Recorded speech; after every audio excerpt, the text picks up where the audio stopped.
En el marco de los 203 años de la independencia centroamericana, esta producción plantea una revisión del significado de las palabras Dios, unión, libertad, a la luz del nuevo contexto que vive El Salvador y la región.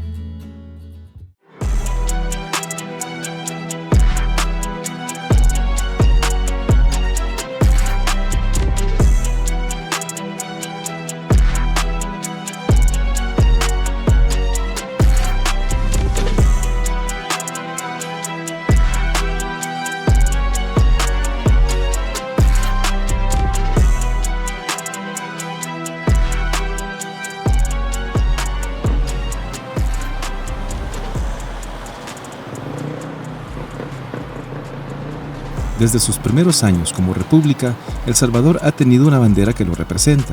Según la Ley de Símbolos Patrios, hay dos versiones, una con el escudo del país y otra con la frase Dios, unión, libertad. Fue durante la época federal que se crea esta bandera azul, blanco y azul, aunque inicialmente era celeste, blanco y celeste, porque, digamos, los rebeldes, los liberales radicales de Centroamérica, que muchos de ellos estaban afincados acá en San Salvador, en la provincia de San Salvador, y entre ellos Manuel José Arce, a quien se le atribuye como el creador de esta bandera, a su esposa, ¿no? Como los que confeccionaron esta bandera, se tomó como una imitación a partir de la bandera utilizada por los rebeldes, por los independentistas de Río de la Plata. Esa bandera, celeste, blanco y celeste, simbolizaba algo, significaba algo, y era mucho. El símbolo y el significado para ellos era mucho. Simbolizaba y significaba la libertad. Estas tres palabras que adornan la bandera han sido utilizadas y empleadas a conveniencia a través de la historia política de El Salvador para transmitir mensajes patrióticos a la población, ya sea por una de ellas, por dos o por las tres palabras, según la intención del gobierno militar o civil de turno. La voluntad divina. Se hacía a nombre de Dios, y la Iglesia Católica tomaba un papel oficial en la nueva Constitución. Recuerde que varios de los firmantes primero el Acta de Independencia y luego la Constitución eran sacerdotes. Entonces, la idea de colocar a Dios en la Constitución y en el Acta de Independencia pues eran temas importantes.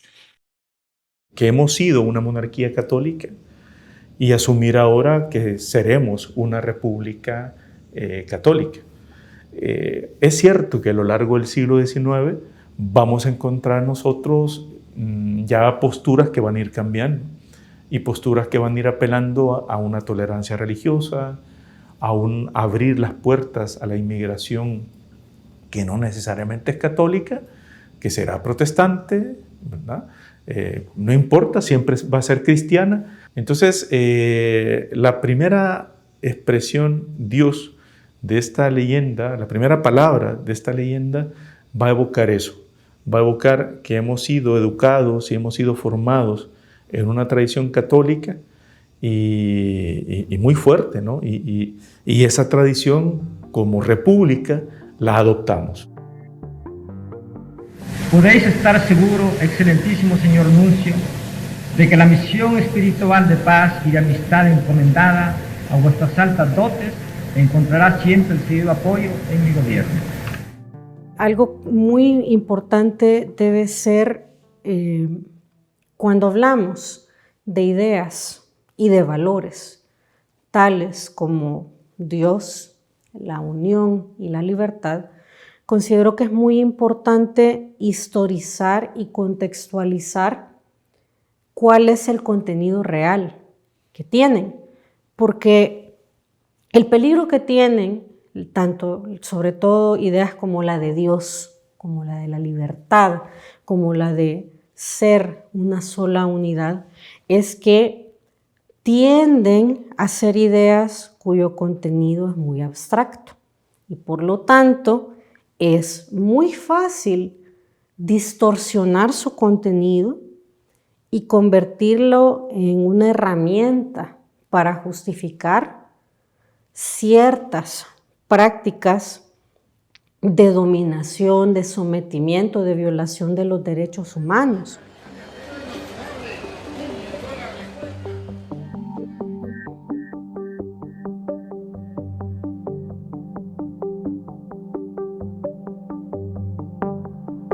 Es utilizar esa simbología religiosa y pretender que está inspirado por valores muy elevados cuando lo que hay realmente es una agenda política, es un teatro político manipulador.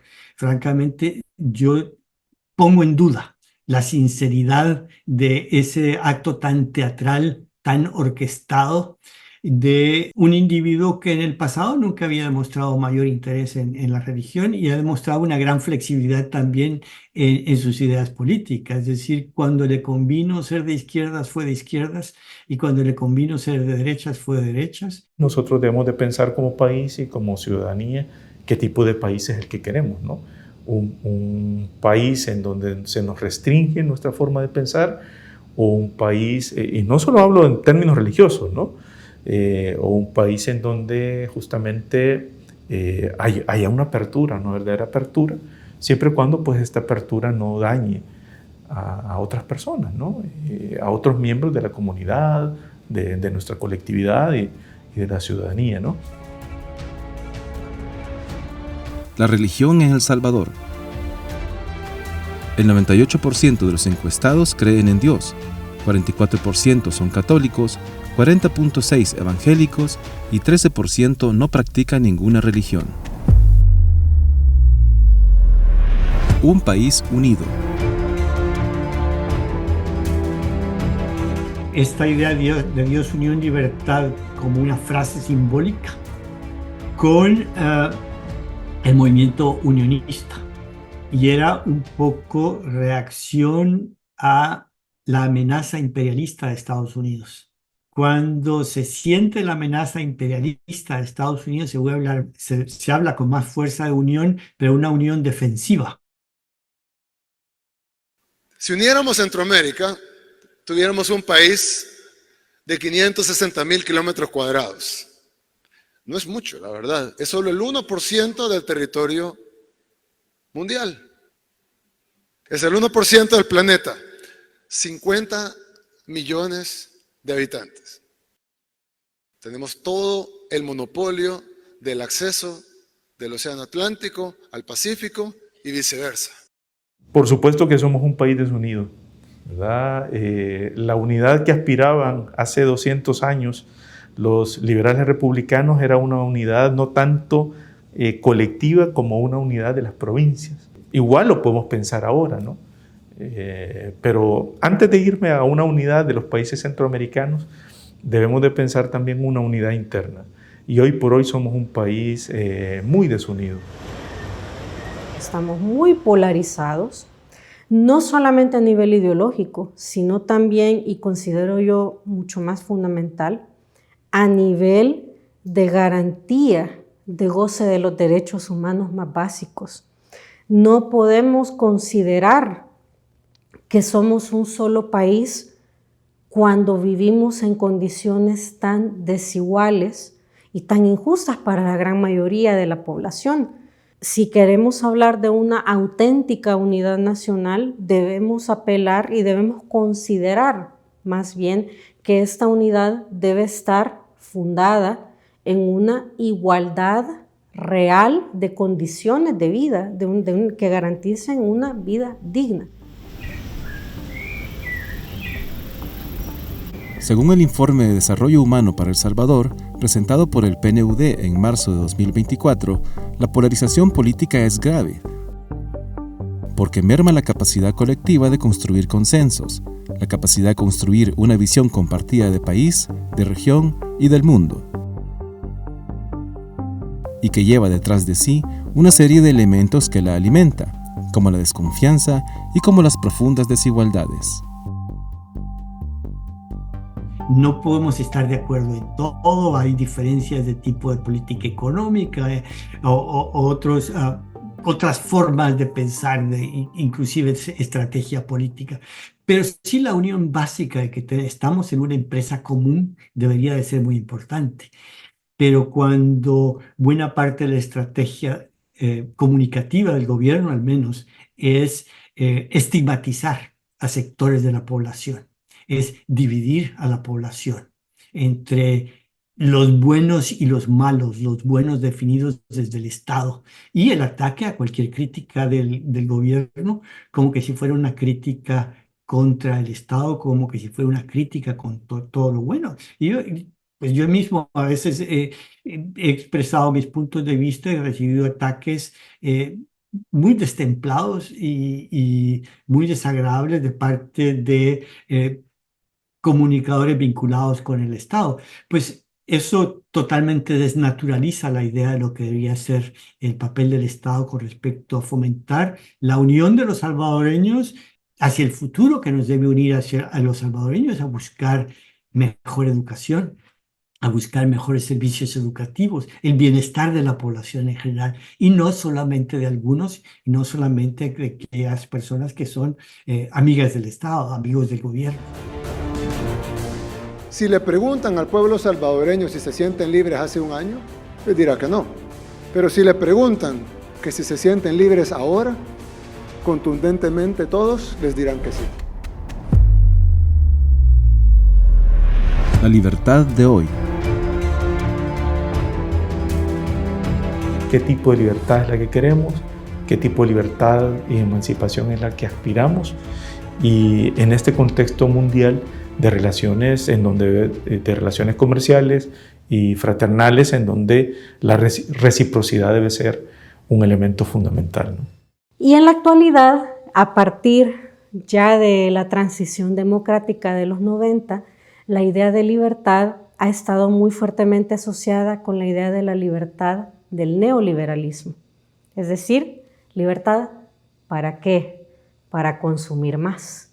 Libertad para escoger, pero dentro de lo que la oferta del mercado ya nos da preseleccionado. ¿Libertad para qué? Libertad para lanzar al mundo la propia intimidad a través de las redes sociales. Es una libertad tan solo aparente, porque es una libertad que está fundada en la idea del consumo, en la idea de la propiedad privada, en la idea del culto y de la adoración al propio ego. Libertad en régimen.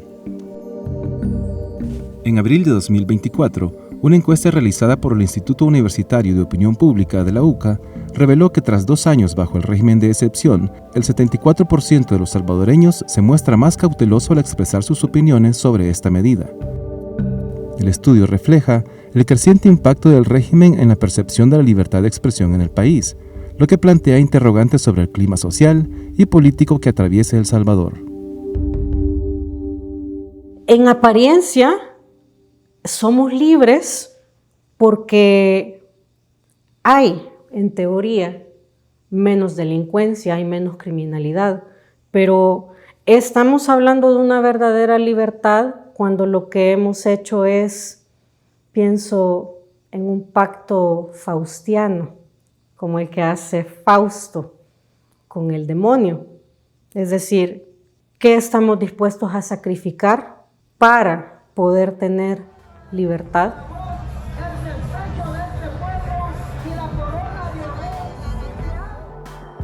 Para historiadores y analistas, El Salvador está lejos de ser el país ideal que soñaba ser hace 203 años. Tras 2 siglos de luchas políticas, represiones militares y una guerra civil, las palabras Dios, unión, libertad aún parecen demasiado grandes para un país históricamente dominado por intereses particulares y un poder económico concentrado en pocas familias, que desde la época colonial han dictado el destino político y económico de la mayoría de la población.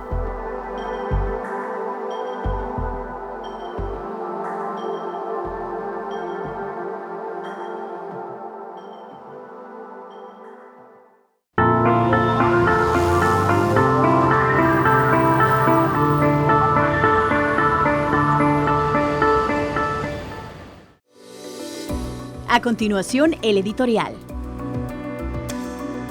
Ahora que estamos en el mes de la independencia, conviene conocer o recordar algunas cosas que nos parecen muy importantes. Número 1. La Declaración de Independencia se dio en un ambiente pacífico. No se disparó ni un solo tiro. Es decir, asociar la celebración de la independencia con guerras, con militares, no refleja lo que pasó en verdad. Número 2. Después de que los países de Centroamérica se independizaron de España, se anexaron al naciente imperio mexicano de Agustín de Iturbide. Esto duró hasta 1823. Número 3. Cuando cayó el imperio mexicano, los países de Centroamérica decidieron unirse en las Provincias Unidas de Centroamérica. Este primer esfuerzo unionista de Centroamérica duró hasta 1838-1839 y luego se separaron y se conocen los países como están en la actualidad. Número 4. Durante toda la historia de nuestros pueblos nunca hemos tenido un gobierno que responda a los intereses de las mayorías. Siempre nos han gobernado proyectos de cúpula, de élites. Fíjense que el artículo 1 de la Declaración de Independencia dice que si la voluntad popular del pueblo es independizarse de España, se le manda al jefe político que declare la independencia de España antes de que se tengan terribles consecuencias si el pueblo decide declararla por su propia cuenta. Es decir, nunca hemos tenido un proyecto que de verdad beneficie a la gente. Y número 5, nuestra bandera tiene ese lema, Dios, unión, libertad, que deberían ser los grandes luceros que alumbren nuestro caminar como país. Sin embargo, el nombre de Dios ha sido manipulado por los distintos gobiernos. La unión no ha sido más que una palabra en la historia del país y la libertad nos hace pensar que somos libres, pero en realidad no lo somos. Por ejemplo, cuando hay elecciones votamos, pero votamos por una lista que han elegido ya las cúpulas de los partidos políticos. Es decir, votamos pero no elegimos. O cuando los gobiernos implementan medidas como el cierre de instituciones que benefician a sectores pobres, o cuando hay despidos masivos, esas es para cumplir exigencias de organismos financieros internacionales para ser sujetos de préstamo. Es decir, nos falta mucho camino por recorrer para celebrar auténticamente la independencia.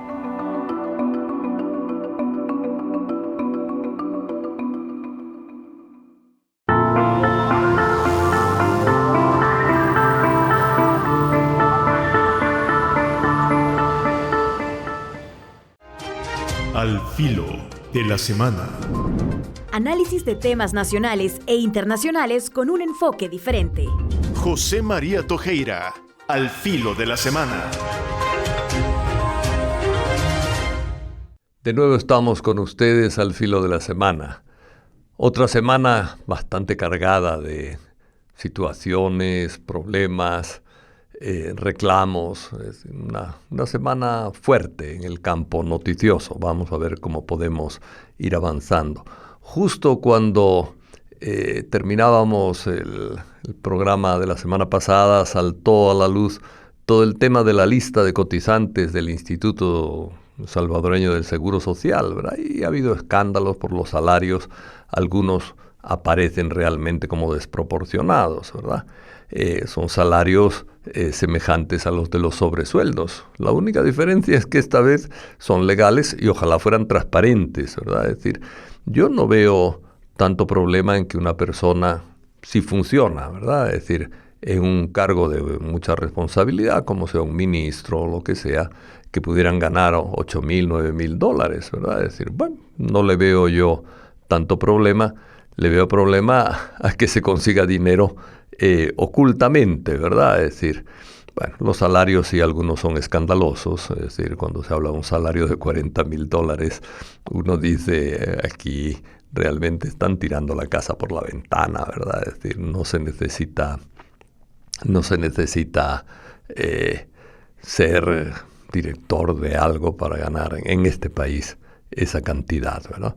Ojalá se regulen los salarios, se regulen de un modo digno y hubo ya una propuesta, ¿verdad?, de regulación de salarios, uniformizando los trabajos en el sector público y los salarios, ¿verdad? Es decir, hay ministerios donde un funcionario de nivel, vamos a decir 3 o 4, gana el doble que otro funcionario en otro ministerio. Es decir, el ideal es igualar salarios, ¿verdad? Es decir, que todo el mundo que haga una carrera de servicio público tenga salarios semejantes o iguales según el nivel en el que esté. Como digo, ya ha habido una propuesta, fue una propuesta que no se aceptó en la asamblea anterior al gobierno de Nayib, ¿verdad? Creo que fue un error de aquella asamblea no aceptar una propuesta de ese estilo, pero ojalá estas noticias nos ayuden a regular, ¿verdad?, los salarios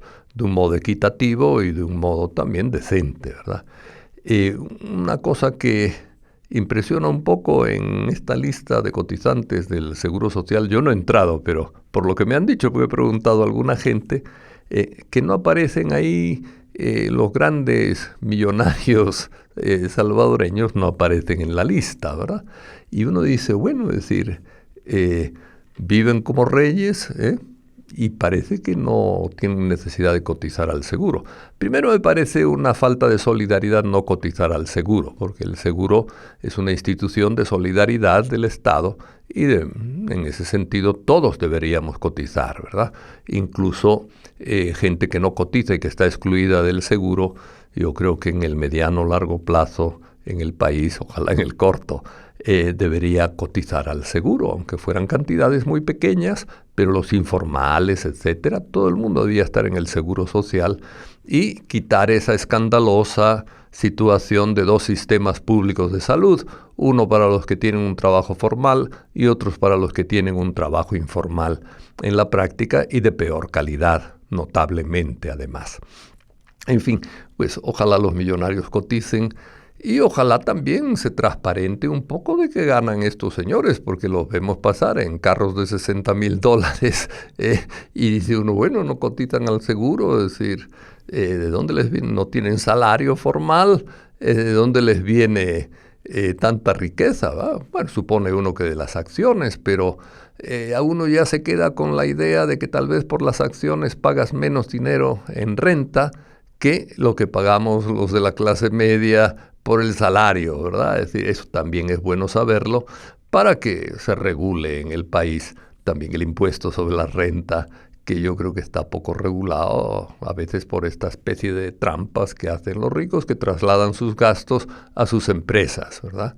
Y las empresas, absorbiendo los gastos de los ricos, acaban declarando menos ganancias y quitándole impuestos al Estado, ¿verdad? Es decir, eso yo creo que no es justo y es una cosa que hay que analizar. Y mientras no haya transparencia es muy difícil que el ciudadano se fíe de la situación. El otro tema es la muerte del gerente de COSABI y altos mandos de la policía. Ha habido demasiadas elucubraciones y demasiadas frases altisonantes. Yo creo que insultar a los fallecidos es una forma muy baja de comportarse, ¿verdad? Y grosera. Es decir, todo muerto merece respeto, ¿verdad? Es decir, haya sido bueno, haya sido malo, haya sido lo que sea. Es decir, yo creo que respetar a las personas difuntas es parte de una educación básica y de una moralidad básica, el ir respetar a los difuntos, insultándoles, etcétera, sacando lo que no se pudo sacar en vida, ¿verdad? Porque se tenía miedo o por lo que fuera. Yo creo que en vida es donde tenemos que criticarnos, ¿verdad? A mí no me importa que me digan que no piense como yo, pero digo, discutámoslo, ¿verdad?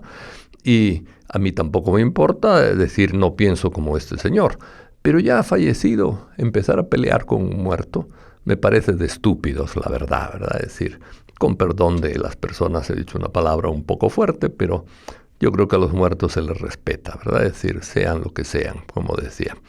El otro tema, y bueno, crear rumores y películas y series de televisión mentales, ¿verdad?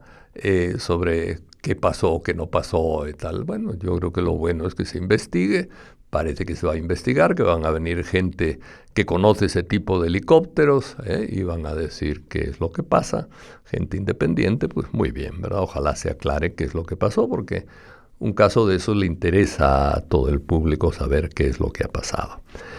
Otro caso importante es el caso Mason, ¿no? El caso Mason, el relator de desapariciones forzadas de las Naciones Unidas ha pedido información acerca de la reclusión, ¿verdad? Y de la desaparición en la práctica de este señor. Es un poco escandaloso que este señor no haya tenido acceso a los abogados, a las visitas familiares y a las garantías de juicio y debido proceso, ¿verdad?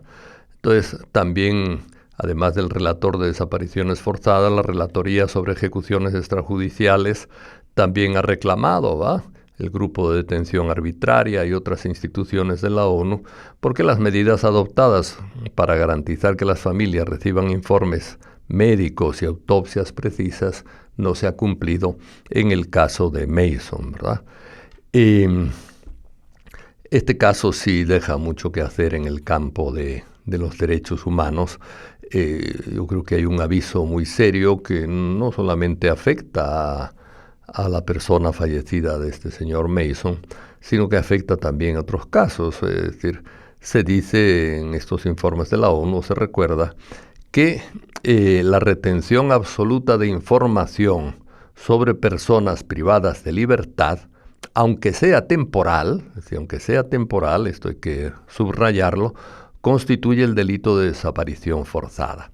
En otras palabras, si no se da información sobre una persona que está detenida, y se retiene absolutamente la información, no se dice nada de ella, es decir, estamos encontrando un caso de desaparición forzada cuya culpa y responsabilidad es del Estado.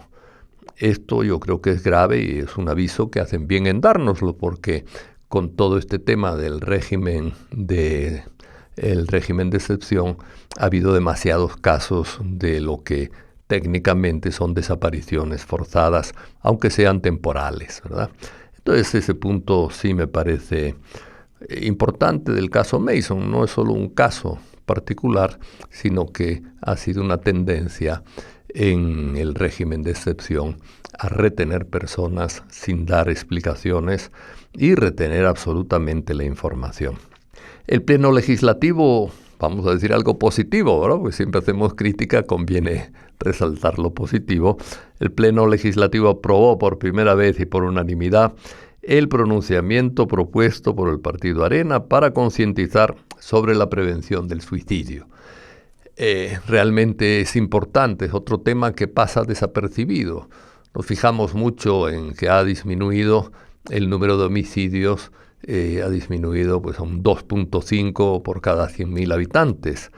Pero tenemos en suicidios aproximadamente un 8 por 100.000 habitantes cada año, ¿verdad? Es decir, bueno, esto es grave, ¿verdad? Es decir, tenemos muchos más suicidios, es decir, casi 3 veces más suicidios o sin casi, ¿verdad?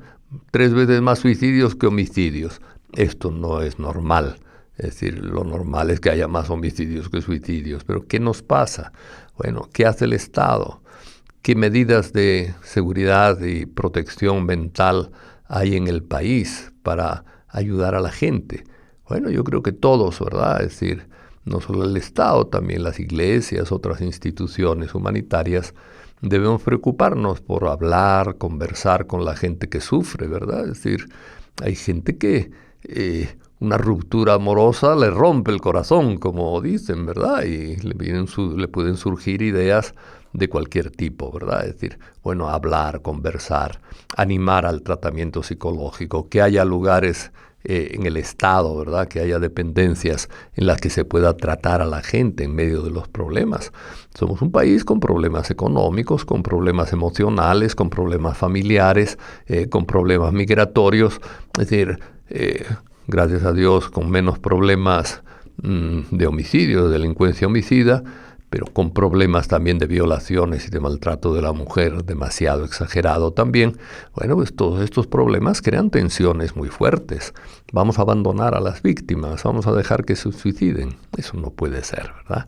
Entonces, sí creo que esto que ha hecho el Pleno Legislativo es bueno.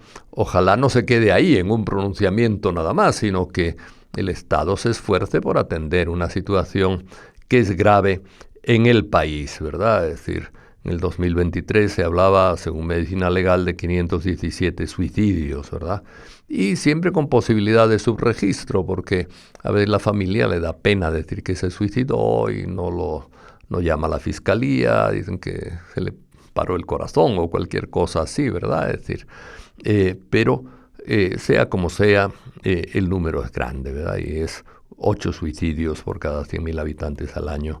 Es un número cercano a las cantidades que llaman ya los técnicos epidémicas, es decir, que cuando se supera el 10 homicidios o 10 suicidios por 100.000, cuando se supera, entramos en una situación de epidemia. ¿Queremos tener en el país una epidemia de suicidios? No. Bueno, hagamos algo, ¿verdad? Trabajemos en el tema. Otro tema es la muerte por alcohol. Es decir, miren, en instancias oficiales se calcula que al año, por lo menos en 2021, salió una noticia de que 2.050 personas murieron a causa del alcohol durante el año. Eso sí es epidemia, ¿verdad? Es decir, también frente al alcoholismo el Estado debiera tomar medidas preventivas, ¿verdad? Y finalmente, obras en el centro han sido puestas bajo reserva de información por 7 años. Si son bonitas y buenas, ¿por qué las reservamos la información? Es decir, es una pregunta que siempre nos queda al ciudadano que quiere y que queremos transparencia y conocer, ¿verdad? Es decir, qué bueno que dejen bonito el centro, eso es positivo. Pero, ¿cuáles son los costos? ¿Por qué tiene que reservarse esa información durante 7 años? Un poco increíble, pero bueno, ¿qué pasará, verdad? No es bueno dejarle dudas al ciudadano en estos temas económicos. Nos vemos dentro de una semanita. Al filo de la semana. Análisis de temas nacionales e internacionales con un enfoque diferente. José María Tojeira, al filo de la semana.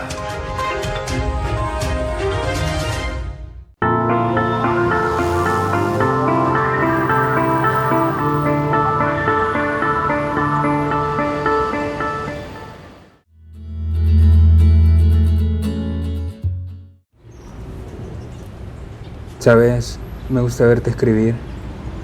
Me pregunto cómo es que sos tan creativa. Te cuento mi secreto. Por favor. No creo ser tan creativa. Solo me gusta observar a las personas.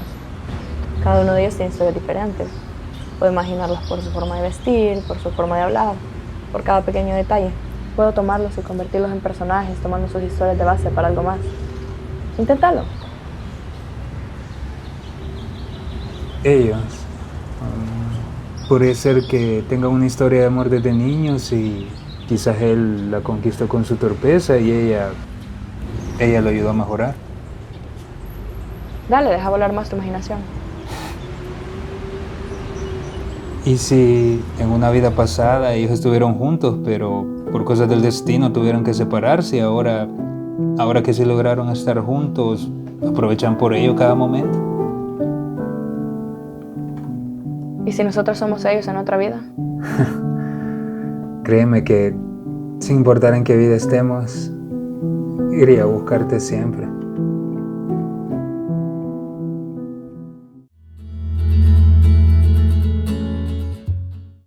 Cientos de personas se reunieron en las cercanías del Hospital Rosales para realizar una marcha en el marco de los 203 años de la independencia, pero con un espíritu de protesta y de reclamo por las políticas económicas, ambientales y sociales del actual gobierno, así como por el régimen de excepción que ha cobrado la vida de salvadoreños inocentes. Algunos participantes comentaron por qué se marchó este 15 de septiembre.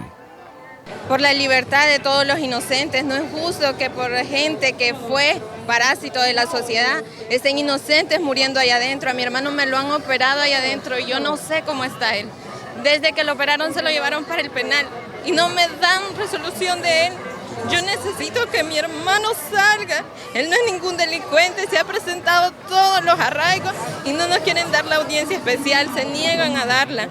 Bueno, este día se conmemora la independencia, pero en el contexto actual no existe tal independencia. Ahorita dependemos de un dictador, de una persona que es inconstitucional y que sus medidas arbitrarias e ilegales ha significado la libertad de más de 30.000 personas que están procesadas injustamente en centros penales, pero además más de 300 víctimas mortales, que podrían ser el doble cuando ya haya información pública. Bueno, lo hacemos con el sentido de que ya fuera régimen de excepción, no tenemos libertad, queremos una libertad, queremos, como salvadoreños que somos, consideramos que tenemos constitucionalmente pues ese sentir de ser libres, el libre caminar, el libre tránsito y no estar, digamos, en represión como nos tiene actualmente el gobierno actual que estamos. Un nuevo sector de la población se pronunció en esta marcha, las personas afectadas por el caso de la cooperativa COSAVI, quienes dicen ser más de 10.300 los afectados por esta institución financiera. Los afectados de la cooperativa COSAVI hemos decidido sumarnos, ¿verdad?, a un día donde hay que decirle a la comunidad internacional que la economía, la salud, la educación de este país no está funcionando. Y en nuestro caso en particular, pues hemos tomado la decisión de elevar nuestra protesta este día, ¿verdad?, exigiéndole al gobierno la devolución de nuestro dinero. Dinero para responderle a los afectados hay. Lo que le exigimos al presidente de la República es implementar mecanismos más expeditos para que la devolución de nuestros ahorros se haga de la forma más rápida posible. Uno de los temas que más preocupa a la población es la gestión ambiental que realiza la actual administración de Nayib Bukele. Participantes de la marcha afirmaron que esta se caracteriza por prevalecer intereses económicos sobre la conservación del medio ambiente. Como usted sabe, este es un tema a nivel global, pero en El Salvador ya se están teniendo fuertes efectos. Por ejemplo, hay zonas de inundaciones donde las personas pierden sus cultivos. Por ejemplo, hoy en mayo se dio la tormenta Alberto, una semana de lluvia y las comunidades, por ejemplo en el Bajo Lempa, perdieron sus cultivos que ya habían sembrado. Y ahí tenemos un sistema de bordas que también no se les ha dado mantenimiento en lo que va de este gobierno, lo cual pone más vulnerable a inundaciones a las comunidades. Entonces hay efectos directos ya en las poblaciones como producto del cambio climático y eso pues nosotros también hacemos énfasis porque desde la parte gubernamental no se ve que hayan propuestas o estrategias para minimizar los impactos que esto pueda tener, ¿verdad? La marcha recorrió la avenida Juan Pablo II, donde resaltaban carteles, afiches y pancartas con mensajes de denuncia de todas las deudas que el gobierno tiene con la población, así como expresiones creativas de protesta. También, vendedores de la economía informal fueron parte de la manifestación. Los vendedores exigimos que basta de tanta violencia con los vendedores. El can le quita la ropa, la ventecita a los vendedores y los golpea. Y solamente se están ganando el pan para nuestros hijos. Los vendedores no son delincuentes, los vendedores somos trabajadores que queremos ganarnos el pan de cada día. La marcha culminó con una concentración en el Parque Libertad, donde fue evidente que no todos los participantes llegaron hasta el final.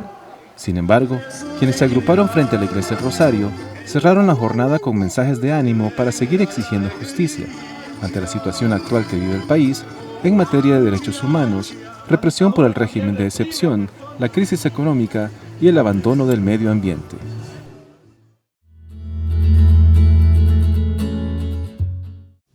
¿Está todo listo, Capitán Toro? De niños cualquier cosa era suficiente para entretenernos. Con nuestra imaginación podíamos contar grandes historias. Vamos a iniciar en el hiperespacio en 3, 2, 1.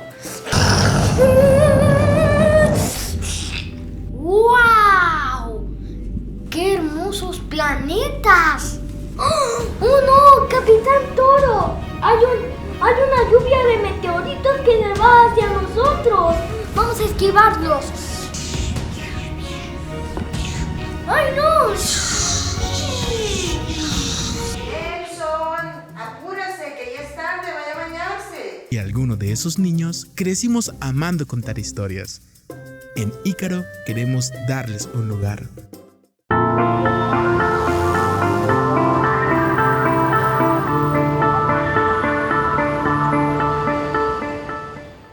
No se pierda la próxima emisión de su programa Miradas. Que se pueda transparentar todo o hacer las rendiciones de cuentas pues beneficia en general a toda la población en garantía de derechos. Que ha habido, digamos, un retroceso muy importante en la habilitación de espacios para la participación ciudadana.